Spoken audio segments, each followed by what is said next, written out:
Derby.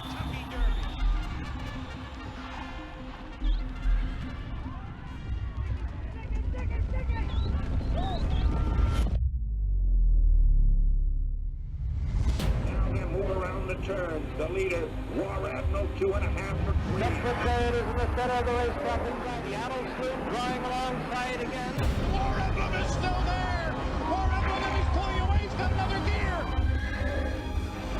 Down the stretch like coming the Derby. Wheel away takes command. Lion Hot is all hot. Smarty Jones is all out. And here is the first undefeated winner of the Kentucky Derby since Seattle Slow of 1977.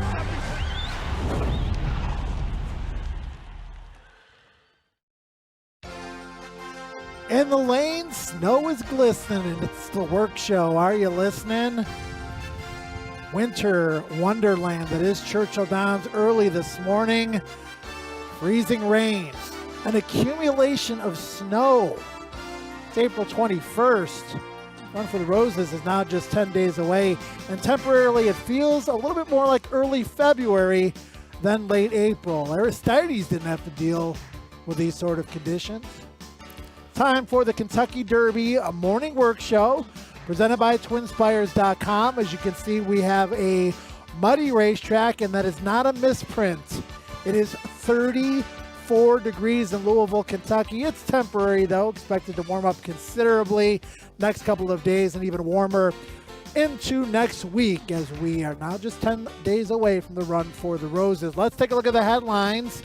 Trainer Brad Cox confirmed live on the Kentucky Derby Work Show that Arkansas Derby runner-up Caddo River would indeed start in the Run for the Roses, and after moving up into the body of the race, Rags to Riches victorious coach, she'll accept her Kentucky Oaks assignment. Following a Monday arrival from Keeneland, Bluegrass runner-up Highly Motivated got his first look at the Churchill Downs main track on Tuesday morning. Following snow and overnight rain that continued into the morning, Obeso's scheduled breeze was postponed until Thursday. We'll hear from trainer Greg Foley, hopefully in just a few moments. And this news just in, courtesy of Darren Rogers in our media department. Bob Baffert has reposted Hosier as a potential Kentucky Derby starter. He is now 21 on the AE list, rethinking the possibility of running him in the Run for the Roses. Baffert would have he and Medina Spirit were Hosier to get into the race. Joe Christofek and Scott Shapiro on the balcony outside the Gold Room. I've got gloves on. I've got a heated vest. Scott is sucking it up a little bit more. No gloves, no heated vest. But we are thinking warm thoughts, Scott. Yes, we are, Joe. Admittedly, I did not expect to be scraping snow off my car heading out for the morning work show, but excited to be back, excited to see some horses in training. Lots of good stuff going on here under the Twin Spires. And on the fourth floor, we'll welcome in the third member of our team, Brandon Staubel. And although Obeso's work was postponed, Brandon, these horses still need to get out and stretch their legs. It's very important for the horses to get out of the barn and get a little bit of exercise despite the conditions. Yeah, good morning, guys. That's exactly right. And good thing is the track's drying out beneath me. It's still got a little bit of moisture on top. The renovation break's going to start here shortly. They'll come out and manicure the track a little bit. It'll be interesting to see whether they open it up or seal it back down to press some of that moisture out. But it's got one of the fastest, here at Churchill, we've got one of the fastest drying surfaces out there. So very safe surface. And yeah, these guys have to come out. They have to stretch their legs. I would expect several of these horses to put in strong gallops today leading up to their works. And we'll get a good look at everybody, both Oaks and Derby contenders. Fourth member of our team is on the backside. I hope he's got a cup of coffee in his hands. It's the muscle man, James Scully. Good morning, Brandon. Yes, it's a little cold, a little wet here on the backstretch. You know what they say about weather in Kentucky in April. If you don't like it, don't worry, it's going to change. And thankfully, this is a little brief patch, going to warm back up here soon. No, going to be a slow morning for works, but we'll have some Oaks workers tomorrow, and the Kentucky Derby workers will be in full swing this weekend, Joe. All right, thanks, James. Appreciate that. Stay warm, guys. Coffee, hot chocolate, that would bode really well for a morning like this as we take a look at the Kentucky Derby points leaders, essential qualities, undefeated. He's on top as we take a look first at the top 10, and then we'll take a look at the second 10 and the AEs, and Brad Cox, Scott, with 3 horses on the list of the top 20. And Rock Your World, John Sadler said, I saw a quote where he said, I'm going to stay in Southern California. I'm a little bit worried that there could be rain in Louisville. Weather's a lot better here. I don't think he mentioned snow. No, I don't think he's seen snow in some time unless he's left California. I know I didn't see any out there when I was there, but you mentioned 3 Brad Cox runners. Caddo River entered the body of the race yesterday officially. He'll be a pace presence. Yeah, no doubt. You see Get Her Number, now number 20. We mentioned this in the headlines. Hosier for Bob Baffert now being re-added to the list of AEs. King Fury now moves down to number 22. Keep Me in Mind, 23, and Starting My Dreams all have a hope of getting into the main body of the field. Caddo River was confirmed as a Kentucky Derby starter yesterday, Scott. This is a horse that certainly has good natural speed from the gate. He's got the pedigree to get 1.25 miles. And you know what? There's not a lot of speed really in this race. Rock Your World's a horse that comes to mind, but this is a horse that might be on the lead in the Kentucky Derby, and I think he deserves a shot in the race. Yeah, I do too. I think he's definitely amongst the top 23-year-old colts in the country. He battled gamely to get second in the Arkansas Derby after a disappointing effort in the Rebel. Like you said, he's likely to be sent aggressively. He is race shape dependent, though. Yeah, he beat Concert Tour, the odds-on favorite. He just didn't beat Superstock, who was the eventual winner of the Arkansas Derby. We've got some footage of Caddo River from yesterday. Brad Cox confirming that he will run in the Kentucky Derby. He was kind of on the fence, but again, we think that he has a chance. And, he's gonna be on the lead. I don't think the fractions are going to be fast. And Brandon, what did you see from Caddo River yesterday, and what have you seen from him in his races and his training that make you think that he can or cannot be a contender in this year's Run for the Roses? Well, to be honest, guys, I've loved everything I've seen about this horse coming out of the Arkansas Derby. Been out here for a couple of weeks now, and since he's gotten back, he's looked great in the flesh. He's trained with good energy, and I'm kind of excited about him. I know that, speed figure-wise, maybe he needs to step up a little bit, but you talked about the race dynamics possibly in the Kentucky Derby. I mean, he's going to have what could be maybe a 2-3 length lead going into the first turn. If everything goes well, you look at his last couple of starts, he's had to deal with Concert Tour, and that lead hasn't been uncontested. Well, it's a possibility in the first Saturday in May it might, but the way he's moving over the surface, his energy, I just really like the way he's coming in. He's a beautiful looking horse, and I think they made the right decision to go ahead and run in the race. Yeah, I would agree with that, especially when you got a horse with this kind of natural speed around 2 turns, who has the pedigree, like I said, to get 1.25 miles. Still awaiting a rider, Scott, on Caddo River. It will be interesting to see who Brad Cox goes to. Yeah, it will. I mean, I think they don't have much of a choice but to send, where they tried to relax him when he was beaten to the punch in the Rebel Stakes. I think whatever rider they get will be sending, but some obviously more aggressively than others. Brad Cox has won 2 Kentucky Oaks, but he's never even had a starter in the Kentucky Derby. This year he has 3. We saw Caddo River. Essential Qualities the favorite. And then there's the enigma. Man, capital M, capital A, capital N, Mandaloun by Into Mischief, the sire of last year's Kentucky Derby winner, well bred on the dam side of the pedigree, Scott, to get 1.25 miles. The Risen Star was great. The Louisiana Derby was not. Yeah, he disappointed as the 6-5 favorite in the Twin Spires Louisiana Derby. His second start with blinkers and the Risen Star, he really put forth a solid effort. He has the tactical speed to work out a perfect trip in the Kentucky Derby. The distance is a concern, as obviously is the clunker leading in the world's biggest race. Brad Cox has Essential Quality, a perfect 5 for 5, but I wintered at the fairgrounds, Brandon, and talked to Brad quite often. He was every bit as high on Mandaloun as he was on Essential Quality, and he ran in the LeCompte, and he ran a disappointing third. They put the blinkers on him. He wins the Risen Star, and then the clunker in the Louisiana Derby. How has he come out of it, and what are you seeing from him leading into what will be his first start in 6 weeks? Lots of energy. I mean, mentioned this when we were interviewing Brad Cox yesterday, and he said he's always been a high energy horse, which I can definitely see, and we've followed this one since he came to the track, and he is a man. I mean, he was a man amongst boys at 2, and seems like he's developed a little bit, always has a good attitude about him when he comes out and train, loves to train, and he's carried a lot of energy. I mean, look, if you draw a line through that last race, nobody knows really what happened. I mean, even the trainer's saying, we just have to kind of move past it, and then you just kind of see how have they come out of that race. And you can see here, I mean, he's carrying a lot of flesh, a lot of power behind, good energy, but he's not running off. He's not throwing his head up. He's relaxed with good energy. They put the blinkers on too back as well, and then maybe there was some type of regression after that. I don't know, but if you draw a line through the race and look at the way he's training, he does look pretty good. Brett Cox has 3 in the Kentucky Derby. Steve Asmussen has 2, including Midnight Bourbon and also Superstock. And Superstock, his stock is on the rise after his victory in the Arkansas Derby, Scott, where he got a perfect pocket trip, ran down the embattled leaders in the stretch, and certainly moving in the right direction. Yeah, one of the better storylines heading into the Kentucky Derby. The Asmussen family, long history in the game. Son rode his first stakes winner with Superstock.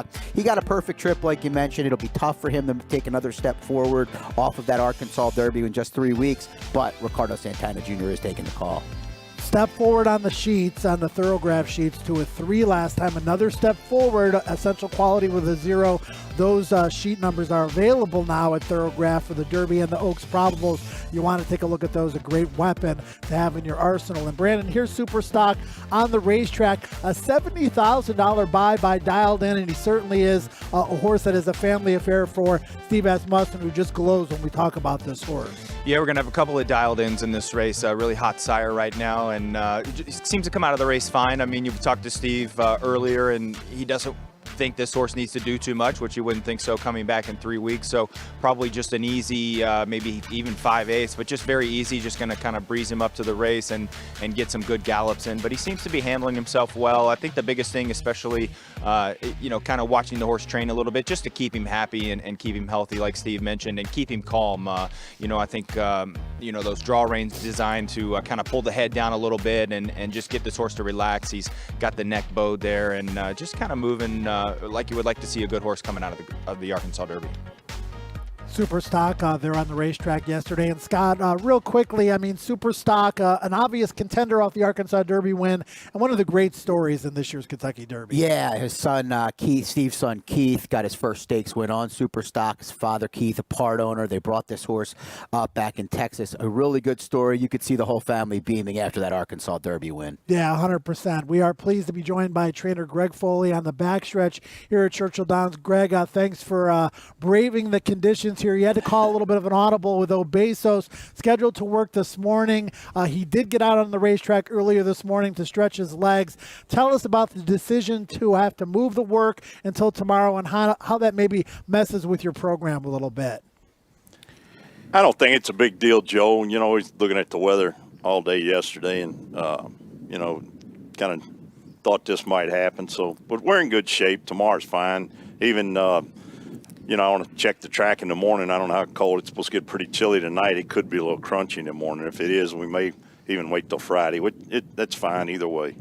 Greg, Scott Shapiro, thanks for joining us. So Bezos is a horse that has taken a step forward in each of his 5 races heading into the Kentucky Derby. Talk a little bit about how he's doing heading into next Saturday.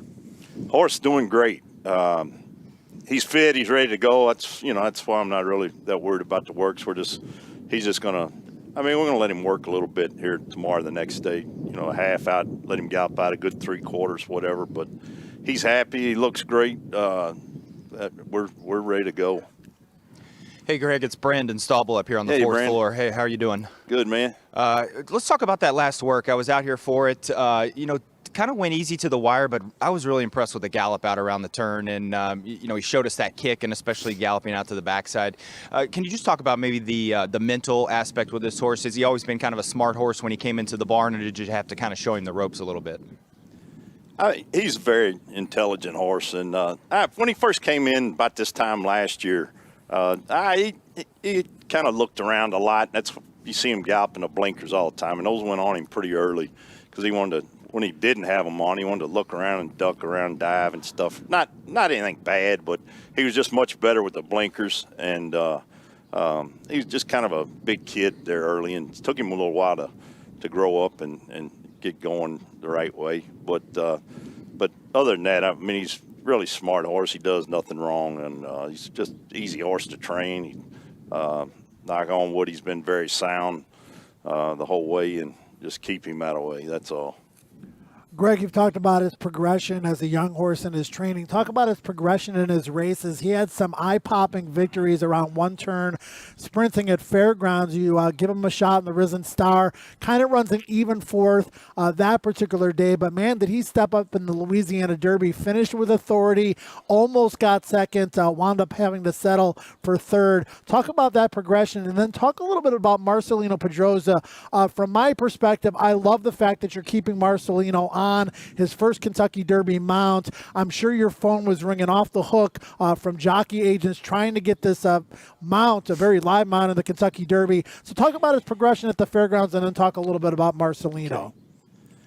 Yeah, Joe, he had the 2 sprints there, the maiden win and one other than win, and they were very impressive. The maiden win was actually a turf race, came off on the dirt, and he walked out of the gate that day. It was hopelessly beat and looked like down the backside, and just picked the horses up pretty quick, and just the last 1/8 of a mile was very impressive. Just blew by him and won in hand and galloped out tremendously, and kind of the same way in his other than. He didn't get away near as bad, but was a little slow getting away, and again just kind of ran in between horses like nothing bothered him, and ran impressive enough that the Risen Star was coming up, and talked to the owners and that, and we decided to take a shot in there, a big step up, and first time going 2 turns to throw him in with those horses, and he ran a good race. He was a little aggressive that day in the Risen Star,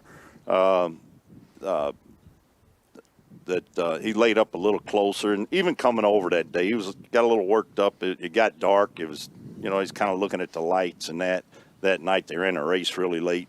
I think that kind of messed with him that day anyway, a little bit, but he was just hyped up a little bit going into that race. But he ran a good race, but like you said, he hung a little the last part of it.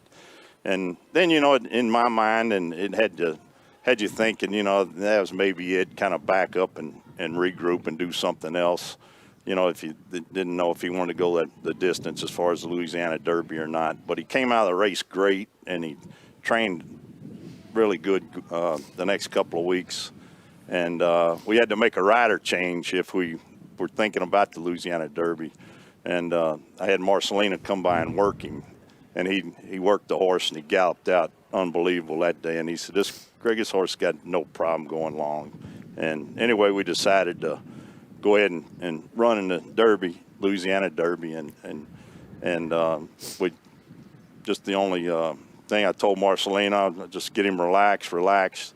And we want him running down the lane, and that's what he did. If you watch a rerun, he just set Chili on him to the quarter pole. You could see him just kind of nudge on him a little, and he was on the fence and came through and just finished great that day and galloped out really strong in the Derby. And just as, he's just gotten better with each race, mentally, more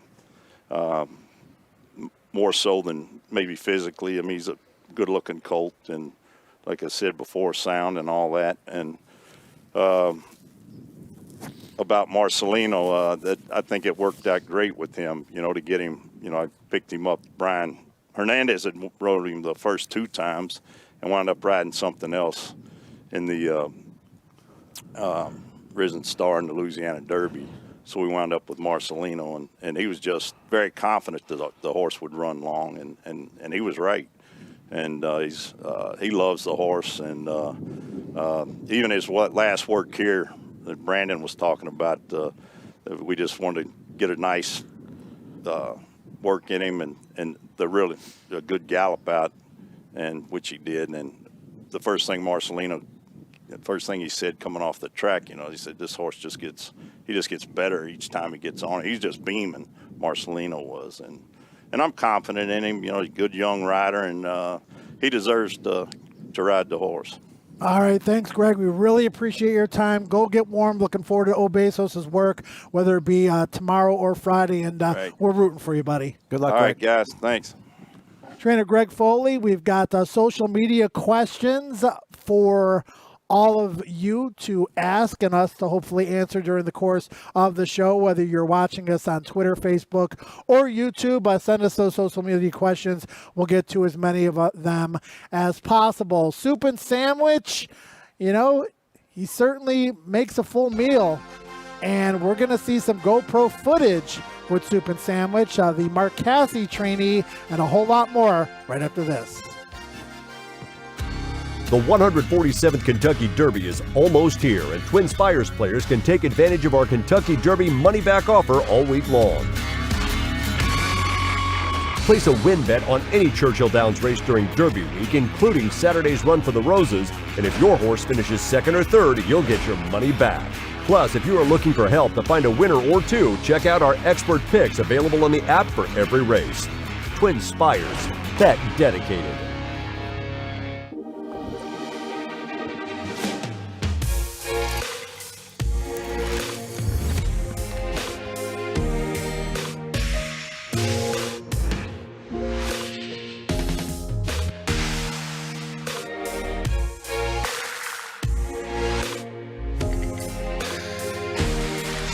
With over 200 flavor notes to discover, every sip of Woodford Reserve Bourbon is a spectacle for the senses. Cloud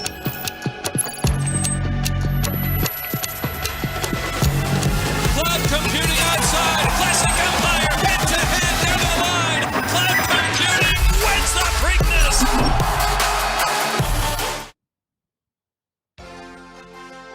Preakness. We are back on the Kentucky Derby Morning Work Show presented by TwinSpires.com. And yes, that is snow. That is real snow, not the kind of snow they make at some of these ski slopes. So they're like, oh, we don't have any snow. We need to make some.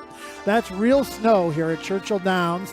Snowed overnight. You can see it on the turf course. If we were running today, we would most certainly be off the grass. The Kentucky Derby Morning Work Show presented by TwinSpires.com does march on. And Scott, Mark Casse with a couple of horses in the Derby. He's got Helium. He's got Soup and Sandwich as well. A couple of interesting performers. Soup and Sandwich certainly appears to be headed in the right direction, but he's lightly raced. Yeah, lightly raced. Horse has done very little wrong. He's only won one race, easy for me to say, but 2 runner-up performances, including one in the Florida Derby, one of 2 Florida breds in the race, along with Medina Spirit. Yeah, we always appreciate when the trainers give us their time with interviews, so on and so forth, but they also allow us to use the GoPro, which gives us some fantastic footage of these horses training in the morning. And Brandon, this is Soup and Sandwich. Jockey Tyler Gaffalione is very high on this individual. Like I mentioned, a little bit light on experience, but certainly has plenty of talent. Yeah, and these are just great views. Thanks to our TV department for putting this together, and like you said, thanks to the trainers and the jockeys for letting us do this as well and kind of get an inside look into these horses training. Soup and Sandwich in this work started a couple links back off the mate, and it's really cool to just kind of watch the horse and the jockey as they start to pick up the mate a little bit around the turn here. And you can see the ears. One thing we look for when we're watching horses, especially when they're breezing or in their races, the ears tell us a lot. They're like antennas up there. They can tell us kind of what the horse is thinking. You can see the left ear kind of switch over and actually pick up the workmate and to say, okay, I see this horse, and now he's just kind of waiting here, and then, you know, what do you want me to do? He's kind of waiting for Tyler. Then you can see Tyler kind of move on him a little bit with their hands, just a little bit of a light wrist flick, and the ear still is now turned around, and it's basically waiting on command still at the wire, and then Tyler's going to throw a couple more little crosses at him here and go ahead and gallop out. And this is just a great view, especially when you're trying to learn what to look for when watching horses, or just kind of basically going on a ride with the jockey and the horse here. Soup and Sandwich named by Live Oak Plantation Charlotte Weber, who is on the board of trustees for Campbell Soup. Her granddaughter, John Dorrance, is the Campbell Soup founder, thus the name Soup and Sandwich. And Scott, this is a horse, like I said, that is light on experience, but he's got a lot of talent. Kind of horse that I'm really interested to see how well he develops, and more so towards the end of the year, I would say. Not that he doesn't have a shot in the Derby to make an impact, but I'm looking forward to later on in his 3-year-old campaign. Yeah, when you talk about the impact he could make, I think would be best served showing tactical speed of some sort, being involved early. Tyler Gaffalione obviously has won a lot of races here under the Twin Spires. Probably a Derby on his name coming up at some point soon. But we'll see how he rides him out of the gate, where he draws. But a horse that is on the improve. Yeah, Tyler winning all 3 titles at Churchill Downs in 2000. 2020. Joining us now from the backstretch is one of the busiest men among many of us here at Churchill Downs. It is Kevin Kirstein from our media department. And Kevin, you are keeping up us and everybody else abreast of all the news that's going on leading up to the Run for the Roses. Tell us a little bit about the horses that are on the grounds here. Todd Pletcher sent his early. He doesn't always do that. Curious if you know why. And a lot of horses already on the grounds, but still plenty more to still trickle in over the course of the next week.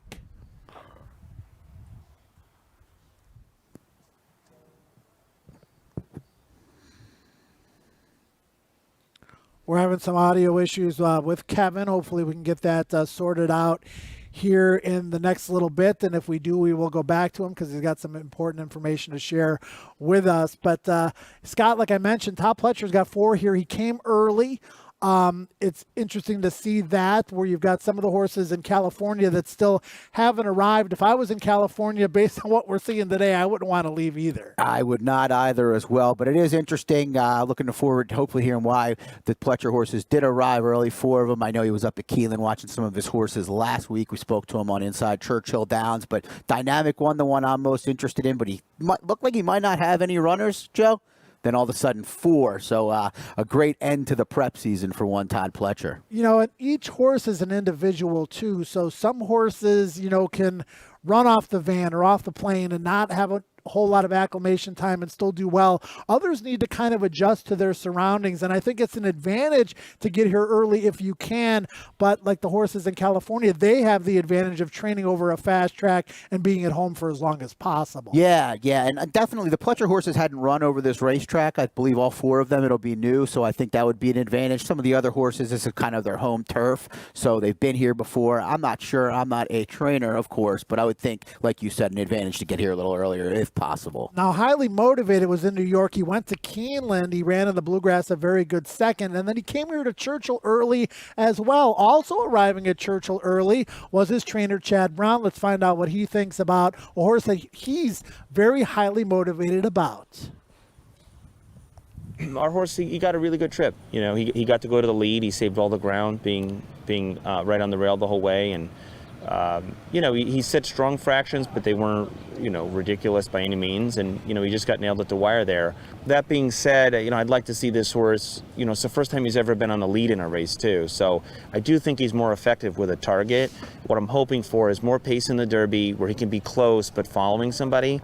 I think if that happens, you're going to see this horse get the 1.25 miles without any problem. I mean, we feel like we have a horse that, you know, can really fit, and you know, we have 2 horses with the points to run, and we're choosing just to run 1. I'm going to wait with my other horse, Crowded Trade, much like we did with Cloud Computing, had the points to run that year. And he, you know, if they get started a little late, I don't think they're ready, even though they qualify. You know, I don't really want to run unless I think we have a chance to win. And we chose the one that I think has a chance to win. Chad Brown talking about highly motivated as the track renovations continue leading up to the 7:30 to 7:45 training hour for the Derby and Oaks horses. Kevin Kirstein joining us on the backstretch. Great to have you back here, Kevin. And yeah, mentioned earlier about the arrivals here at Churchill Downs. A lot of horses already on the grounds for the Derby and the Oaks, but plenty still to come and trickle in over the next week. Yeah, plenty still to come. Good morning, guys. And yeah, I think the battery's frozen my mic because of the snow out here this morning. Yeah, it's been really a pleasant sight to see trainer Todd Pletcher with his squad of horses here for 2 works over the track. Typically, we've only seen the Todd horses for maybe 1 work, and I guess it just sort of worked out that way with their shipping plans and the way that the dates of these last remaining prep races fell into the calendar of where he came from, and so he decided to come here for 2 works over the track. So it's been great to see all 4 of the Todd Pletcher trainees here early. We still have a few of the horses from California still to arrive at Churchill Downs. Trainer Bob Baffert is going to send Medina Spirit probably on the Sunday plane. He'll likely work on Saturday at Santa Anita, and then we'll be here on Sunday, as well as Rock Your World and Hot Rod Charlie, both scheduled to come on the Sunday plane to arrive here at Churchill Downs. And all the horses for the Kentucky Derby have to be here by the draw at 11 a.m. on Tuesday. So a few horses still remain, but still have the bulk of the field that has been here at Churchill Downs, and it'll be very busy over the next couple of days with the majority of the horses that are here on the grounds that will put in their final work for the Derby. Kevin, you've been out here every morning since the horses started arriving. We saw some that are still going to arrive, but who has caught your eye most in the morning at this point? I'll tell you what, usually when you lead up into a race, just any race, and especially the Derby, the penultimate work or the second to last work of every horse is really the most key work, I would think, going into the race. And we saw Midnight Bourbon work here the other morning, and obviously the work probably didn't begin as Steve Asmussen had drawn up originally in his set list, but this horse is just a gorgeous looking horse, and I think this horse is going to absolutely run his best race. He's 7 for 7 of hitting the board. He's been a horse that's really, I think, loved the surface. He's been at Churchill Downs for a long time, and he'll get overlooked in the betting as well. Essential Quality, our 2-year-old champion of last year, he's looked good. He's by Tappet, and so really he doesn't have necessarily a flashy work type of pattern, but he's looked good the last 2 mornings galloping for trainer Brad Cox. It'll be interesting to see. He'll work on Saturday to see if what type of workmate Brad puts with him this week. He worked head-in-head with a workmate last week, and so it's really going to see which horses are coming out of these last work on the upwards trajectory for that first Saturday main, who are really thriving out on the track, and those 2 horses I think have caught my eye the most. All right, thanks, Kevin. We appreciate your time. Enjoy the experience, man. We know how much fun it is to be on the backstretch and cover these horses day in and day out. Enjoy the Derby experience, buddy. Thanks, it's always 75 and sunny here at Churchill Downs, even when there's snow on the ground. All right, thanks, John Asher. Kevin Kirstein, everybody, as the horses are awaiting their opportunity to get onto the racetrack for the designated training time at 7:30. For the Kentucky Derby and Oaks horses, and we'll look forward to that activity right after this. The 147th Kentucky Derby is almost here, and Twin Spires players can take advantage of our Kentucky Derby money-back offer all week long. Place a win bet on any Churchill Downs race during Derby week, including Saturday's Run for the Roses, and if your horse finishes 2nd or 3rd, you'll get your money back. Plus, if you are looking for help to find a winner or 2, check out our expert picks available on the app for every race. Twin Spires, bet dedicated. One moment, you're up in the sky, and the next, you're in a free fall, 10,000 feet above the ocean. You have 30 seconds between you and the water's surface, and it's these 30 seconds that define who you are. Because how we face the fall is what separates the pioneer spirit from the rest. This is your legacy.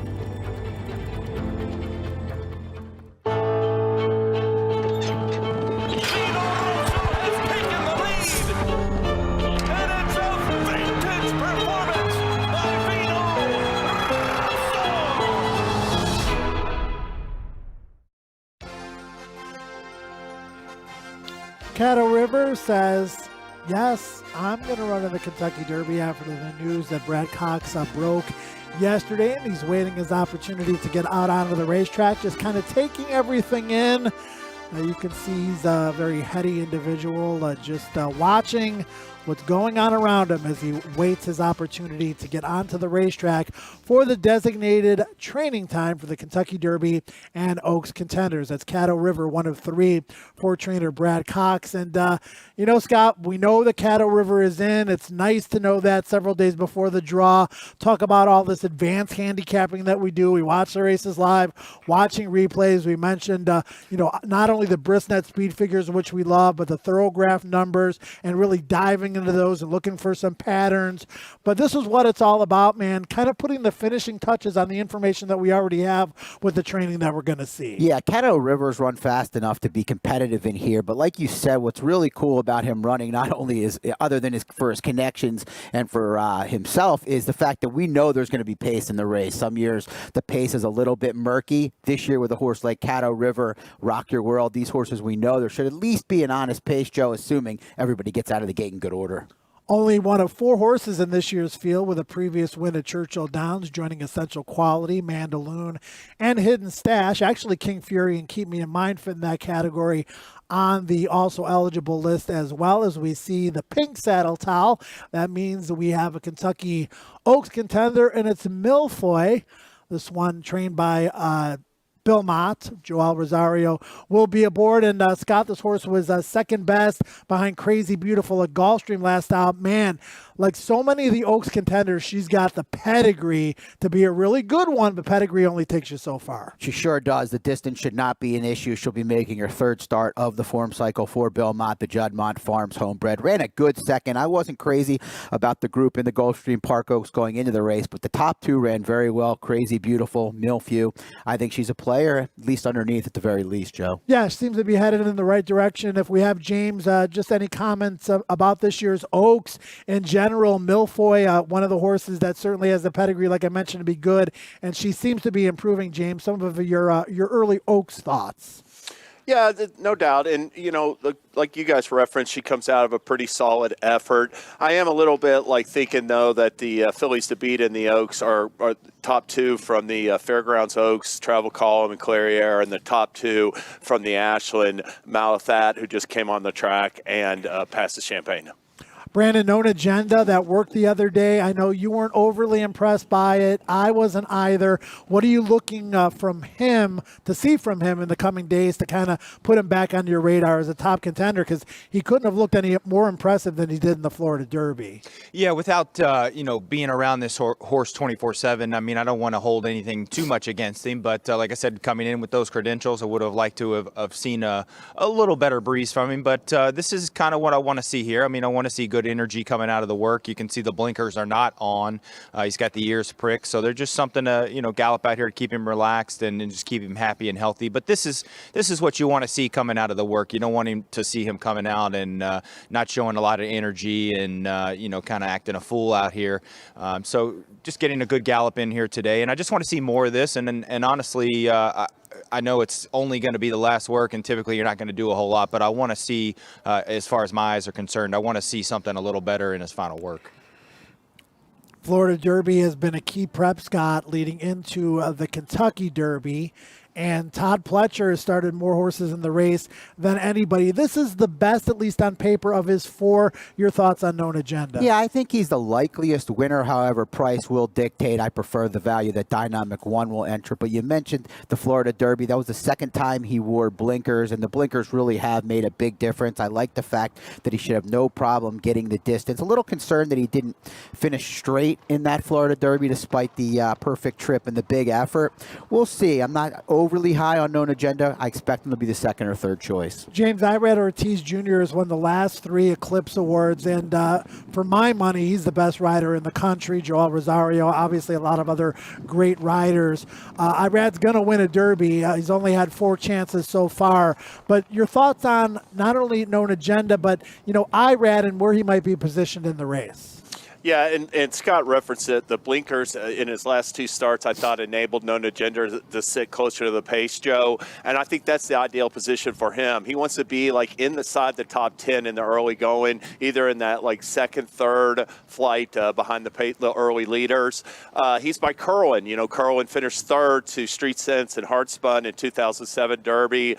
He's already sired a Preakness and Belmont Stakes winner. It just seems like a matter of time until Kerwin sires a Kentucky Derby winner. From Known Agenda to Highly Motivated for Chad Brown, Brandon. And this horse had a really sharp work at Keeneland earlier in the week, and he's just now starting to get his motivation back together when it comes to stepping up his training. What do you see from him? Yeah, he's looked good. We saw him for the first time yesterday, and then I believe yesterday, and then he looks good out here today too. I mean, so far not much to really tell. They're going to stop at their usual spot right in between the 8th pole and the 16th pole, just kind of turn him around, let him kind of take everything in. And I thought making an appearance yesterday and again today, he's carrying a lot of weight behind, which is what you like to see. That's where the power comes from. You can kind of see that large hip that he's got. Fairly big into mischief, I would say. I mean, sometimes more of a medium-sized build, but this one's got a little bit of length to him. You can really see it if you go back and watch that video of him breezing at Keeneland, the way he kind of stretches out down the lane. So nice impression here, staying with the pony, and then we'll see him get a little bit of a gallop in. It was interesting, Scott, that Chad Brown said, in the clip that he thought at 1.25 miles, highly motivated, would be better suited coming from a little bit off the pace. Of course, he was on the lead in the Bluegrass, and he really dug deep. I'm still a little bit skeptical about the 1.25 mile potential. To me, this seems like a horse that could be a real Met Mile kind of contender down the road. I'm with you about that, especially the fact that his first effort at 2 turns, which certainly was a good one, was more of a circumstantial race where he made the lead in a paceless race. That was the Bluegrass, where he just got beat at the wire by Essential Quality. But if you're a numbers guy, Thorograph, Brisnet speed ratings, whatever it might be, he's extremely competitive and will offer fair value. But I'm a little concerned, too, if from right off the pace, if we'll be able to pass horses at 10 furlongs. James, Essential Quality had to work to get past Highly Motivated in the Bluegrass. His first try, Highly Motivated, at 1.125 miles. Your thoughts? Yeah, I thought it was a really good effort considering his first start going 2 turns, like you said. Scott referenced as well. He's got a 102 Brisnet speed ratings from his last 3 starts. Those are the best numbers in the field. It's just a matter of whether he gets the distance or not. Chad Brown, 0 for 5 in the Kentucky Derby, but his last starter he finished second with Good Magic in 2018. Highly Motivated, getting a leg stretch here at Churchill Downs during the designated training time from 7:30 to 7:45. Again, in case you missed it, Obesos, his workout has been postponed from this morning, given the conditions, as you see, to most likely tomorrow morning, maybe Friday, if Greg Foley, the trainer, isn't pleased with the conditions of the racetrack, as we see Highly Motivated here. And Scott, that leads back to the question from earlier, Rock Your World, Caddo River, those are the ones that we expect to be forward. You know, Hot Rod Charlie went gate to wire in the Louisiana Derby, but he can come from a little bit off the pace. Highly Motivated is going to be forwardly placed. There's a lot of horses that seem to have very similar running styles. Yeah, no doubt. I think Hot Rod Charlie, that was a circumstantial lead, a very aggressive ride by Joel Rosario, took advantage of the situation. I would say the same, generally speaking, for Highly Motivated, but you listened to Chad Brown earlier. I would expect them to sit just off the early pace in an ideal world. I would think they'd want to draw towards the outside to do so. Again, a horse that has the numbers on all metrics to get the job done against this group. Not quite the development I would have liked to have seen thus far. It's kind of run the same number every time. But other than that, he certainly fits. Yeah, the draw for the Oaks is going to be on Monday. The draw for the Kentucky Derby will be on Tuesday. You can watch that live as the numbers are pulled. And obviously, Brandon, when we talk about a 20-horse field, post positions are going to be pivotal. You really can look at the potential pace scenario based on the horses and their abilities right now, but until that draw, you really don't know how it might play out into that first turn tactically. Yeah, we saw last year where some of the speed was drawn to the outside. I mean, if you happen to get maybe some of the speed, you know, Caddo River draws the 1 or the 2, and Medina Spirit inside with him. I mean, that pace could definitely heat up versus maybe some of these speed horses on the outside that want to sit and stalk. So, yeah, we can talk about the pace dynamics all the time. We kind of know who these speed horses are, who the mid-pack types are. But, yeah, you're right, Joe. I mean, until that draw is done and in the books, it's hard to get an exact feel of how things are going to shape up. James, I'm really hoping that King Fury gets into the race because I think he fits. He's one of a few by Curlin, who's turned out to be obviously a sensational sire. And then he's out of the damn Terrace, who was a multiple graded stakes winner, mostly around 2 turns. He was an impressive winner of the Lexington last out, James. I kind of sort of hope he gets in.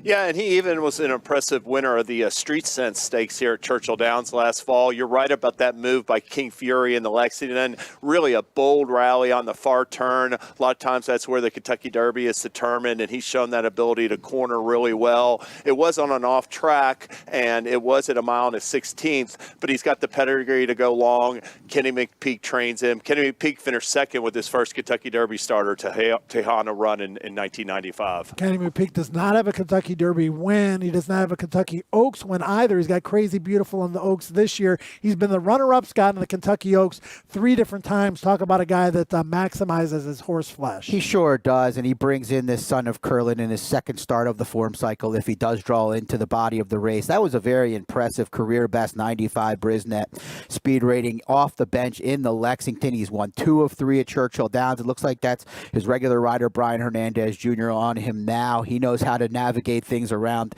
this racetrack without a doubt. I'd like to see King Fury get in as well. Brandon, you've seen this horse train from the time he was a 2-year-old. He spent a lot of time here under the Twin Spires. What have you seen in his development?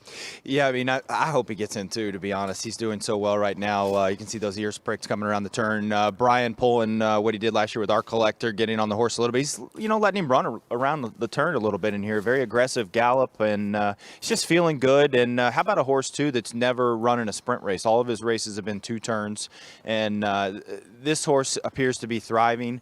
He's doing great out here. And then believe I had heard, too, this is the most expensive horse Kenny McPeek's ever bought, so I think that says a lot as well. Yeah, I think $950,000. Caddo River next on your screen, James. And, this horse is by Heartspun. It looked like he was a clear winner of the Kentucky Derby at the quarter pole when he ran in it. Wound up finishing second. This son of Heartspun, Caddo River, has a similar running style and that he likes to be forward. And, Brad Cox really liked this horse during the course of the spring, moving forward into the prep races as well. Second in the Arkansas Derby last time out. What did you take from that performance? Well, it showed that, to me, Caddo River, his only bad race this year came when he didn't make the lead in the Rebel. He got back on the lead in the Arkansas Derby, really dug in gamely to re-rally past Concert Tour, deep stretch for second. I think the jockey, whoever they named to be the jockey on Caddo River, is probably going to be an aggressive rider because Florent Giroux has been up on him in his previous starts, and he's such an excellent gate jockey, and I think that's what they'll be looking for Caddo River's Kentucky Derby rider. From Derby contender Caddo River to a Kentucky Oaks horse here. This is Adventuring, who was on the also eligible list, but I think it's been declared by Brad Cox as a non-runner, but taking the opportunity with that saddle towel to get out here during a time of the morning where there's a little bit less traffic. Talking about Adventuring. We've got Will Secret here, Scott, and this one by Will Take Charge for Dallas Stewart, who's had his share of success in the Derby, his share of success in the Kentucky Oaks, and this is a horse that I wasn't overly high on as a 2-year-old, but man, she has really developed nicely as a 3-year-old, and she's got some nice finishing punch. Sure does. You saw her break through for that maiden breaking performance against Adventuring on December 20th in a race washed off the lawn at Fairgrounds, and ever since then she's done very little wrong, winning 2 stakes events at Oaklawn Park and then running a solid third at roughly 4-1 in a 6-horse field in the Ashland. She'll need to move forward in terms of speed ratings, thoroughbred figures, whatever you look at, but she's a game horse and has run second in both of her starts at Churchill Downs. Brandon, another horse that you've had a good opportunity to watch train over the course of the last several months. Talk about Will Secret, but also talk a little bit about the difference between watching Colts train and watching fillies train. Is there any difference? Maybe just slight differences. I think, just horses in general that have that will to compete and that just love their job. I mean, I think that's the main thing they have in common. And talk about a horse like Will Secret that just shows up every time. And when you're in the barn of a conditioner, of a trainer that knows exactly how to bring horses up to big races, I mean, that's a huge advantage. Not trying to do too much maybe before a big race. I'm sure they went in to the season, the 3-year-old year, pointing for the Kentucky Oaks, and the fact that they're here, they're where they need to be. You can see carrying a lot of flesh out there, very controlled gallop, and I mean, we've all talked about it before. If a conditioner like Dallas Stewart, he knows how to bring him up to the race, and I think the biggest thing, Joe, is just that all these horses have in common is that will to compete and that will to go out there, and Will Secret just seems to show up every time. Yeah, will to compete, Will Secret. I see what you did there, Brandon. All right, James Scully, let's talk about Will Secret and the potential to get a 1 1/8 successfully. I think the added distance of these races moving forward into the Oaks is only going to benefit her because she does have some finishing punch. Yeah, she really does. And Dallas Stewart, Ed talked about it on yesterday's show. He's done such a great job with fillies over the years. He's won the Oaks with Lemons Forever, had both of her daughters, Unbridled Forever, Forever Unbridled. So really good trainer of filly. I thought her first 2 starts this year were impressive for Will Secret. Her last effort in the Ashland was a little bit disappointing, but you might be right that extra ground in the Kentucky Oaks could benefit her, and she might get some more pace as well. Will Secret training here at Churchill Downs as the designated training time is going to be ending here very shortly. Again, if you have a question you'd like to ask us via social media, any of the platforms, please do so. We have plenty of them coming in. And Scott, we'll start with you. Mike Smith, always popular with the racing fans. We've got Bahad on YouTube asking if he has a mount in this year's Kentucky Derby. He sure does. He'll be picking up the mount on Midnight Bourbon. He's ridden for Steve Asmussen in the past. Midnight Bisou comes to mind with Ricardo Santana Jr., Steve's top rider riding Superstock. He'll be picking up the mount on Midnight Bourbon, who you heard Kevin Kirstein say he really likes the way he trained earlier this week. Let's see some of the other questions we have here. Melinda on Facebook is asking if there are any horses that we've noticed or have caught our eye that not only have an opportunity to win the Derby, but maybe even the Triple Crown. I'll go to Brandon on this. Brandon, first things first, when it comes to the Triple Crown, you got to win, obviously, the Kentucky Derby first. Obviously, last year it was the Belmont first in a very strange year. But, based on what you've seen, physical appearances, pedigree, are there any superstars? I mean, Essential Quality's never lost, so he would be the obvious answer. Yeah, guys, I mean, you look at Essential Quality first. I mean, he hasn't done anything wrong, and you can't ever knock a horse like that that's undefeated, that's your Breeders' Cup champion at 2, and then comes in here, wins his first 2 starts this year, and he's over his home track. I mean, we don't know how good Essential Quality can be. Maybe he's still improving.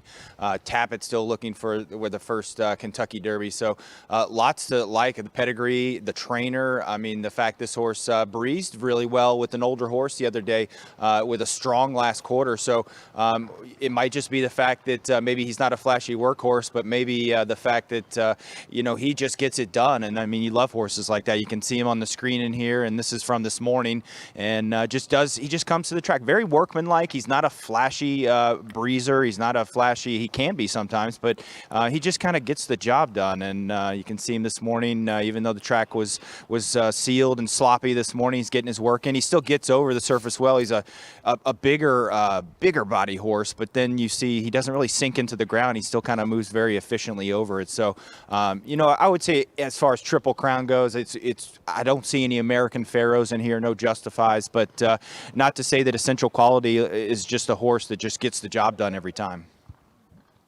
James, Essential Quality checks all the boxes. He's got tactical speed. He's versatile. We saw him come from off the pace, considerably off the pace, at least for him in the Breeders' Cup Juvenile. Your thoughts on Essential Quality? I think there's 9 horses that have exited the Kentucky Derby undefeated. Essential Quality could join that list. The last one was Justify in 2018.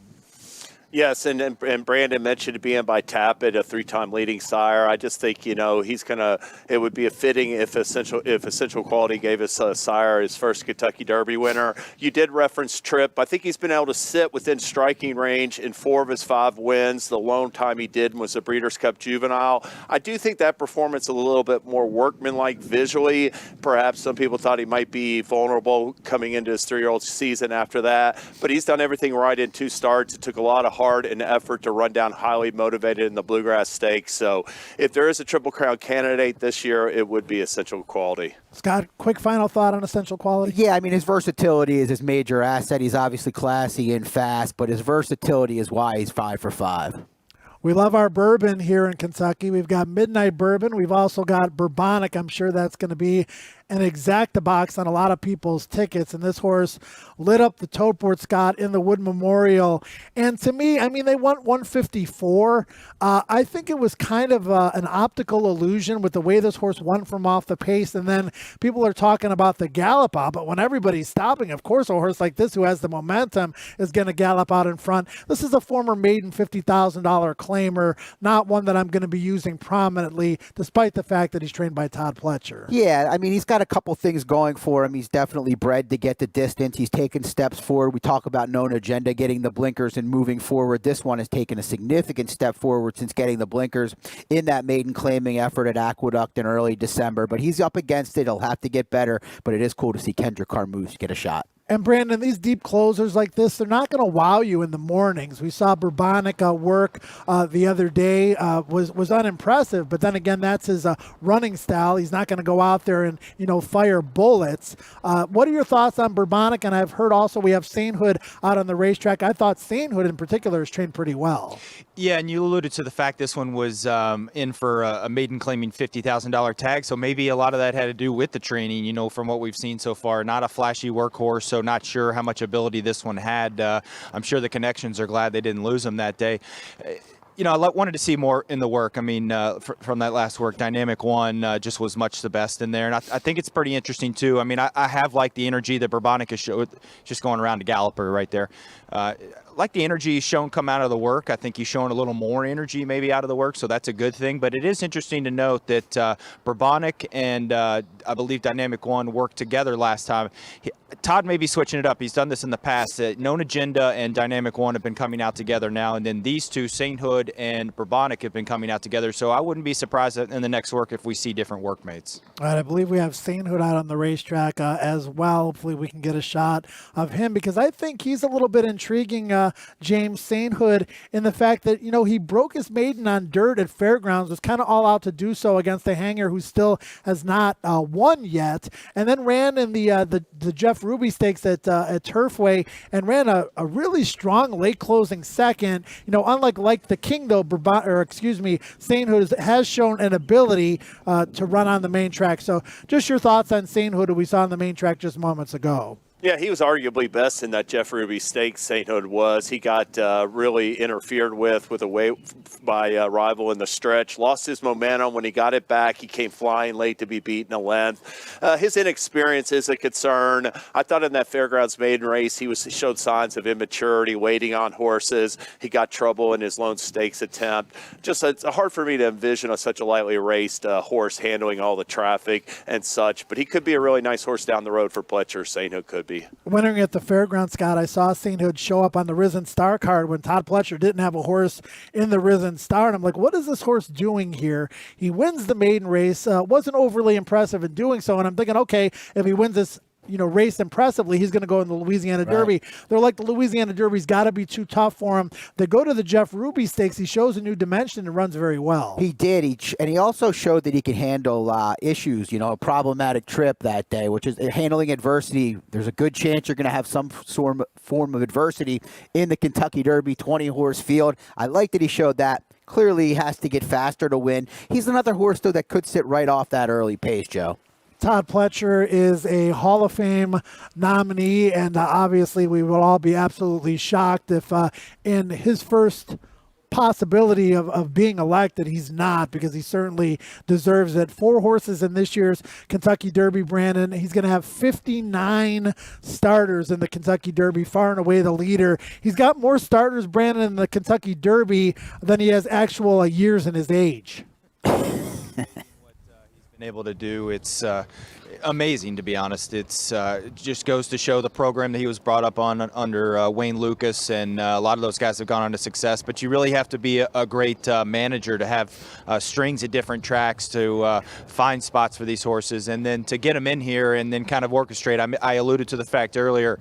I think what he's going to do, if I had to read right, is he's going to switch up the workmates, and he's done that before in the past. I mean, those are the little things, putting the draw reins on Always Dreaming before the Kentucky Derby several years ago and ended up winning the race. I mean, those are the small things, the attention to detail that's made him successful.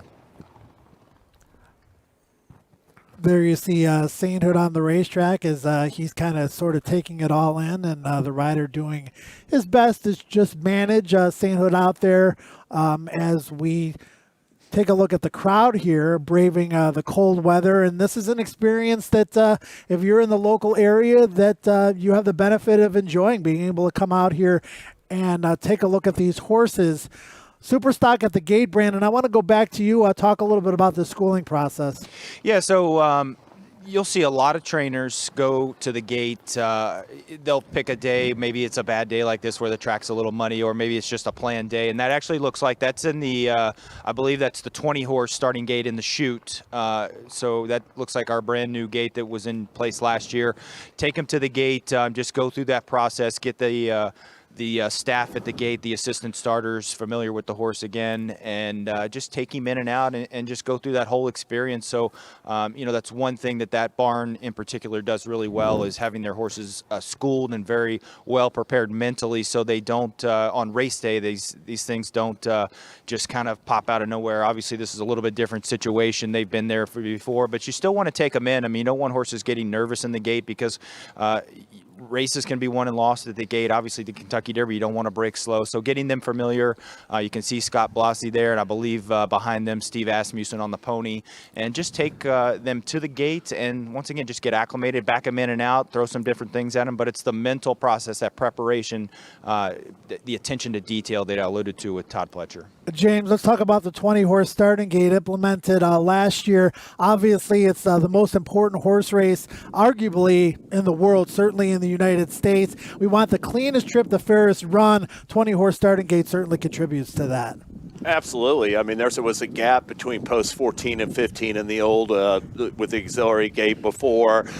Really, it looks like we're going to have a full field of 20 this year. Last year, I think there were only 15 by post time. So, we're going to get to see all the horses in the gate and see what that looks like for the first time this year. It looks like we're well on our way to getting 20 horses in the Kentucky Derby. Scott, we talked about the family affair. Steve Asmussen, his father, part owner of Superstock. His son rode this horse in his first 3 races, including a stakes victory. Special for him, he's still in search of his first career Kentucky Derby win, but one of the best things about Mr. Steve, as we like to call him, is the longevity of his horses. And maybe he hasn't won a Kentucky Derby yet, but you think of horses like Gunrunner, who ran 3rd in the Kentucky Derby, wound up being the best handicap horse in the country. Everybody wants to win the Kentucky Derby, but the longevity of a horse's career is very important as well. Yeah, he does a great job with horses of all ages, and there's a reason for that. Like you said, he's not pressing them too hard when he has a horse that's a legitimate Kentucky Derby contender, like Superstock, like Midnight Bourbon, like many others. He's going to run them, but he's not going to force the issue, and that's why he's had a Hall of Fame career. Brandon, I know you're a big fan of Steve Asmussen. Talk about his training style, maybe compared to some of the other trainers out there. Yeah, I mean, it's, if you made me pick, I know this is probably big words, but if you made me pick, one trainer in the style that they like to do, especially with young horses, I mean, his program is so great, because you're not going to see him come out here and work 58s and 46s. We joke around about it a little bit, but when his horses do breeze, they're checking the watch a lot, and we always kind of say, you don't want to go too fast because you don't want to get back to the barn and get that stare from Mr. Steve. But everything has a purpose. So we're working in company, we're going 5/8, but we're staying together, we're galloping out, we're not going too fast. He's usually down with the pony, with a stopwatch, watching these works, and once again, it's that attention to detail, but knowing, when we need to go 5/8, when we need to back it up and just go that easy half mile before the race. So I just think the training program that he's developed, and maybe that's what he's learned from his family over the years, or even before that, I think it's one of the best ones out here.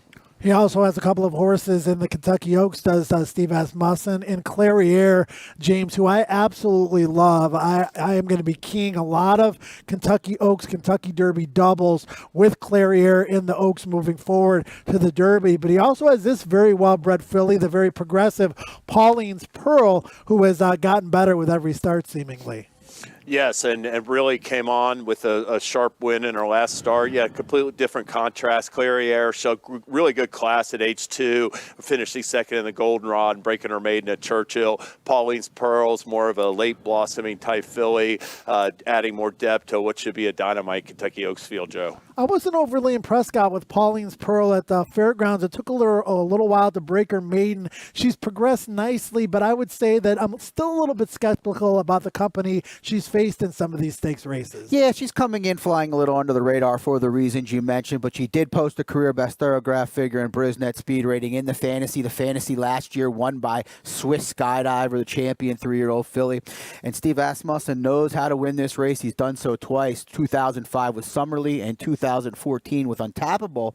who was on board, Rosie Napravnik. We'll have her on later in the week. Yeah, Rosie will be joining us on Friday. Brandon, there's super stock right there, a $70,000 buy dialed in. You know, we see these expensive babies. We see these homebreds with these royal pedigrees. Just goes to show you buy this horse for $70,000, family affair for the Asmussen clan, and you make it all the way to the Kentucky Derby. Yeah, you know, we talked about the training program, alluded to that, and just bringing these horses up the right way, knowing when to push the button or squeeze the lemon, when to back off. And obviously this horse has thrived with this program. And, you know, it's one of those things when you go to the sale and you have a good eye and you've got, you know, a little bit of money to spend, but not a whole lot. You know, the fact they ended up, you know, keeping this one in the family, and they must have liked this one from the beginning, and just was brought up the right way and, you know, got the right situation. And now they're going to have a chance to do something really, really special.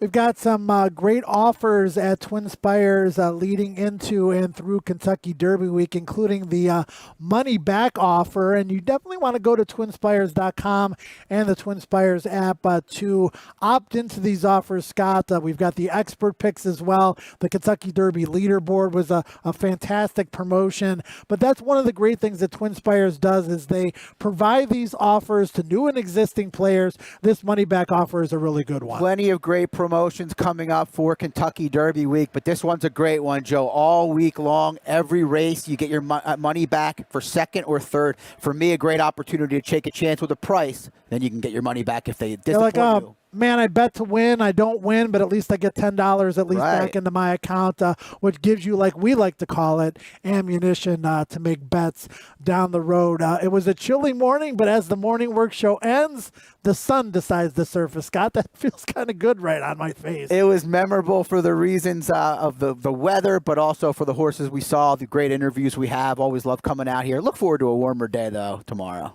Brandon, up on the fourth floor. Final thoughts. Obviously, warmth would be one that would come to mind for me.